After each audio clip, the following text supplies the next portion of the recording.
فقد قال الله تعالى في كتابه الحكيم انما يريد الله ليذهب عنكم الرجس اهل البيت ويطهركم تطهيرا۔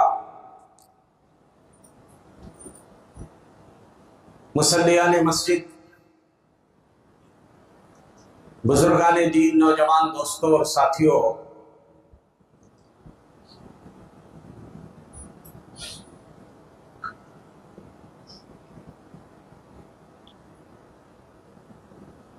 اس روئے زمین پر بہت ساری امتیں اور بہت ساری ملتیں موجود ہیں، لیکن ان تمام کے اندر سب سے بہترین ملت اور سب سے بہترین امت اگر کوئی ہے تو وہ امت محمد صلی اللہ علیہ وسلم۔ یہ مقام اللہ نے امت محمد صلی اللہ علیہ وسلم کو عطا فرمایا۔ ارشاد ربانی ہے، کنتم خیر امت اخرجت للناس، تم ہی سب سے بہترین امت ہو جسے لوگوں کے لیے برپا کیا گیا ہے، نکالا گیا ہے۔ وجہ کیا ہے؟ تأمرون بالمعروف وتنہون عن المنکر، تم خیر اور بھلائی کا حکم دیتے ہو اور برائی سے روکتے ہو۔ دوستو، امت محمد صلی اللہ علیہ وسلم میں اگر دیکھا جائے وہ کون سا طبقہ ہے، وہ کون سا گروہ ہے جسے ہم اول مقام دے سکتے ہیں اور سب سے بلندی پہ جسے ہم فائز کر سکتے ہیں، وہ طبقہ، وہ گروہ اصحاب محمد صلی اللہ علیہ وسلم کا ہے۔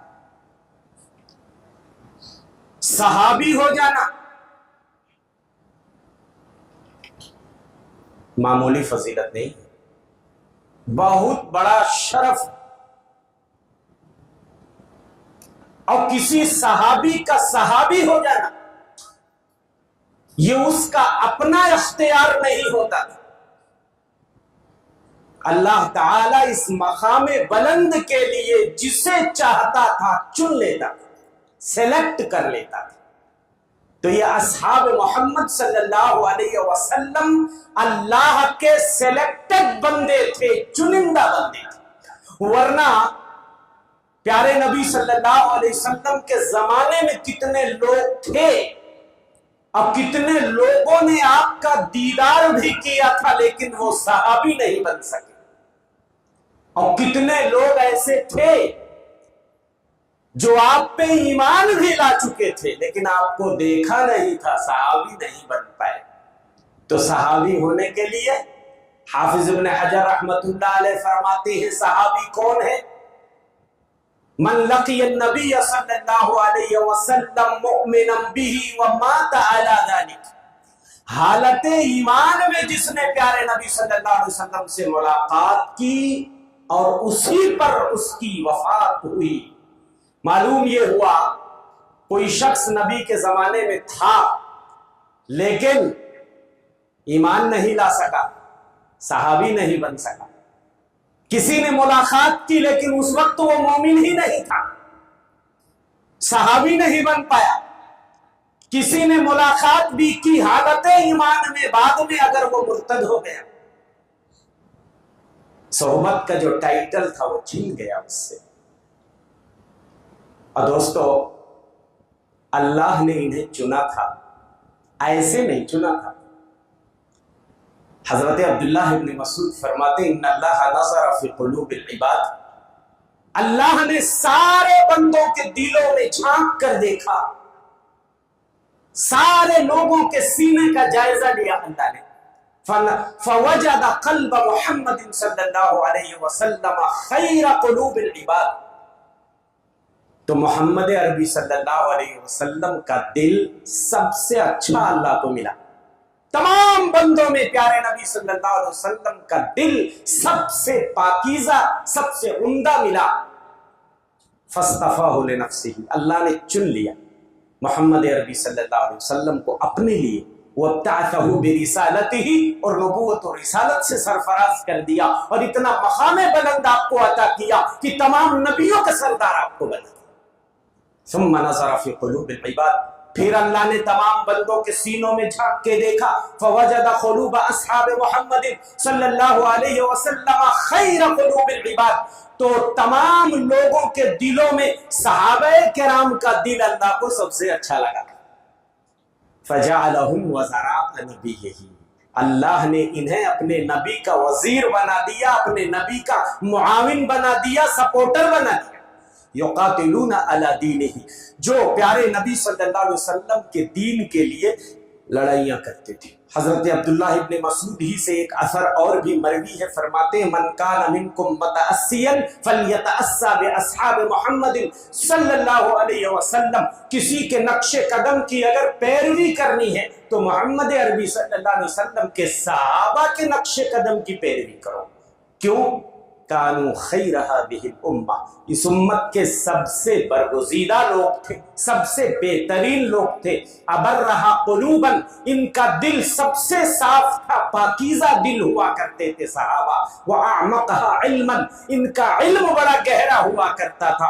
واقلہا تکلفا، ان کی زندگی میں تکلف نہیں، بناوٹ نہیں، تصنع نہیں، بہت سادہ سمپل زندگی گزارتے تھے صحابہ۔ جو مل گیا کھا لیا اللہ کا شکر بجا لائے، جو مل گیا پہن لیا اللہ کا شکر بجا لائے، جہاں مل گیا بیٹھ گئے بیٹھنے کی جگہ۔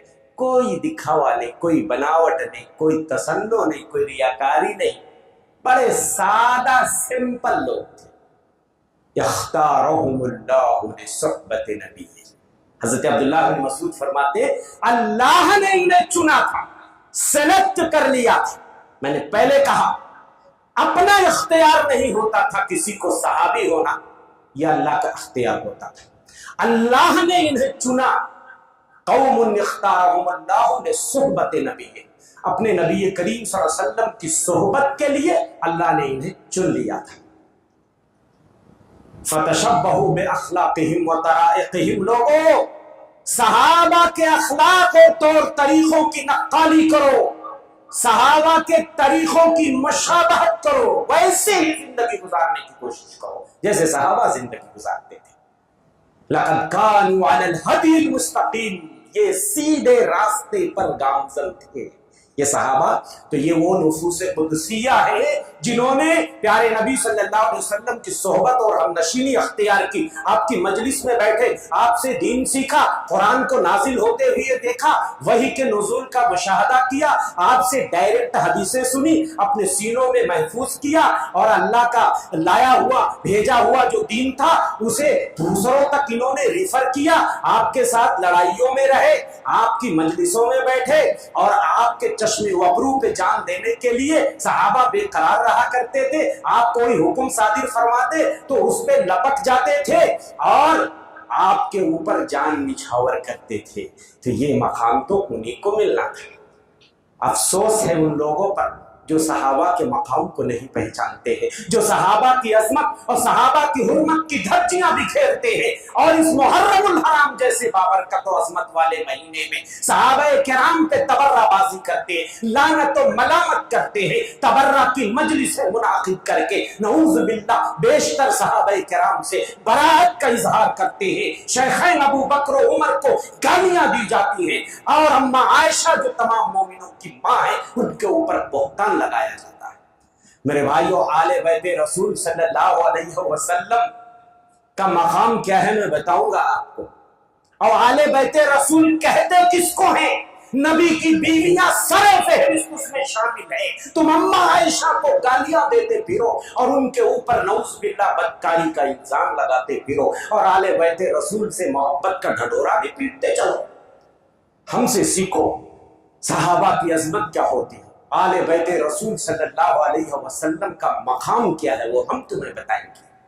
چند صحابہ تو چن لینا اور انہی سے عقیدت و محبت کا اظہار کرنا، اور باقی صحابہ سے براءت کا اظہار کرنا، جبکہ ہمارا تو یہ عقیدہ ہے صحابہ سے محبت ہمارے دین ایمان عقیدے کا حصہ ہے۔ صحابہ سے اگر کوئی بغض و نفرت رکھتا ہے یہ نفاق ہے، یہ کفر ہے، یہ سرکشی۔ امام ابو زرع فرماتے ہیں اگر تم دیکھو صحابہ میں سے کوئی کسی کی تنقید کرتا برا بھلا کہتا ہے فَعْلَمْ أَنَّهُ زِنْدِيقٌ تو سمجھ جاؤ وہ بے دین ہے، زندیق ہے۔ یہ ہمارا ایمان و عقیدہ ہے۔ ایک ادنا صحابی، چھوٹا صحابی، بڑے سے بڑا عالم، محدث، فقیہ، مفتی، ولی جس کو تم کہہ لو، پیر، فقیر، بزرگ، ایک ادنا صحابی کے پیر کی دھول کے برابر بھی نہیں ہو سکتا ہے۔ یہ ہمارا عقیدہ ہے۔ اور ایسے ہی پیارے نبی صلی اللہ علیہ وسلم نے نہیں کہا تھا لا تسبوا اصحابی، او لوگوں میرے صحابہ کو گالیاں مت دینا، فواللہ لو انفق احدکم مثل احد ذهبا، صحابہ نے میرے جو ایک مد جو اللہ کے راستے میں خرچ کر دیا اور تم احد پہاڑ کے برابر بھی سونا لے کر کے آؤ، ما بلغ مثل مد احدهم ولا نصیفا، ایک مد جو میرے صحابہ نے اللہ کے راستے میں دے دیا، یہ ایک مد ہوتا ہے، یہ پیمانہ ہے، اتنا جو بھر جائے نا ایک مد ہے، جو دے دیا، کھجور دے دیا، پنیر دے دیا، بلکہ اتنا ہی اگر دے دیا تو تم احد پہاڑ کے برابر بھی گولڈ خرچہ، جس اخلاص نیت سے میرے صحابہ نے دیا ان کے ثواب کو تم نہیں پہنچ سکتے۔ اور ایک روایت میں فرمایا من سب اصحابی، میرے صحابہ پہ جو لعن تان کرے، برا بھلا کہے، فعلیہ لعنت اللہ والملائکۃ والناس اجمعین، اس کے اوپر اللہ کی لعنت، ملائکہ کی لعنت، تمام لوگوں کی لعنت۔ اور ایک روایت میں آپ نے فرمایا لا تسبوا اصحابی، میرے صحابہ کو گالیاں مت دینا، فواللہ لمقام احدہم مع النبی الساعہ، ایک صحابی جو ایک گھڑی کے لیے پیارے نبی صلی اللہ علیہ وسلم کے ساتھ ٹھہر گیا، خیر من عمل احدکم 40 سنہ، 40 سال تک تمہارے عمل سے بھی وہ افضل ہے۔ یہ صحابہ کا مقام ہے۔ اما عائشہ سے کچھ لوگوں نے کہا کہ کچھ لوگ پیارے نبی صلی اللہ علیہ وسلم کے صحابہ کو گالیاں دیتے، برا بھلا کہتے، تو انہوں نے کہا اس میں تعجب کی کیا بات ہے؟ وما تعجبون من ذلک، تعجب کی کیا بات ہے؟ ارے ان کا عمل ختم ہو گیا، وہ دنیا سے چلے گئے، بٹ اللہ یہ چاہتا ہے ان کا اجر نہ ختم ہو، ان کا اجر کا سلسلہ نہ بند ہو، اس لیے جو لوگ بھی صحابہ پہ زبان تان دراز کرتے ہیں، صحابہ کے کھاتے میں اللہ نے کیا لکھتا ہے۔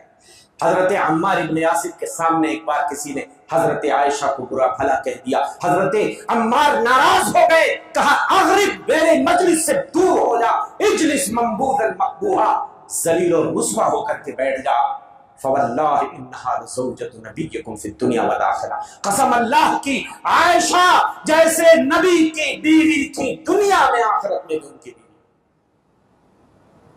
مگر افسوس ان لوگوں پر جو صحابہ کے مقام کو نہیں سمجھتے، صحابہ کے مرتبے کو نہیں سمجھتے۔ دوستو صحابہ کی فضیلت میں بتاؤں تو بات میں آل بیت رسول کے بارے میں کچھ بتانا چاہتا ہوں۔ آل بیت رسول کہتے کس کو؟ ذرا تعریف سمجھ لیجیے۔ پیارے نبی صلی اللہ علیہ وسلم کا گھرانہ آل بیت رسول صلی اللہ علیہ وسلم، یہ آل بیت رسول صلی اللہ علیہ وسلم کون ہے؟ نبی کی بیویاں اس میں سر فہرست داخل ہیں، نبی کی تمام بیویاں، نبی کی اولادیں اور آپ کے اقربا، بنو ہاشم پورے، آل علی، آل عباس، آل جعفر، آل عقیل اور آل بنو عبد المطلب، یہ سارے کے سارے پیارے نبی صلی اللہ علیہ وسلم کے آل بیت میں شامل ہیں۔ کچھ لوگ نہیں مانتے، کہتے نہیں جی نبی کی بیویاں اس میں داخل نہیں ہیں، نبی کی بیویاں آل بیت رسول میں داخل نہیں ہے، چاہے اہل بیت کہو یا آل بیت۔ اہل بول کر کے عربی زبان میں ہذہ اہلی، یہ میری بیوی ہے، علماء سمجھتے اہل بیوی بچوں کو پہلے مراد لیا جاتا ہے، یہ میرے اہل و عیال ہے، میری بیوی ہے، میرے بچے ہیں، اور آپ نبی کی بیویوں کو خارج کر رہے ہیں۔ ہاں میں دلیل دیتا ہوں، اللہ فرماتے انما یرید اللہ لیذھب عنکم الرجس اہل البیت ویطہرکم تطہیرا، بے شک اللہ، او میرے آل بیت رسول، اللہ تم سے گندگی کو دور کرنا چاہتا ہے اور تمہاری صفائی کرنا چاہتا ہے۔ کون کہہ رہے ہیں؟ اللہ فرما رہے ہیں انما یرید اللہ لیذھب عنکم الرجس، رجس کہتے ہیں گندگی، بری عادت، بری چیز،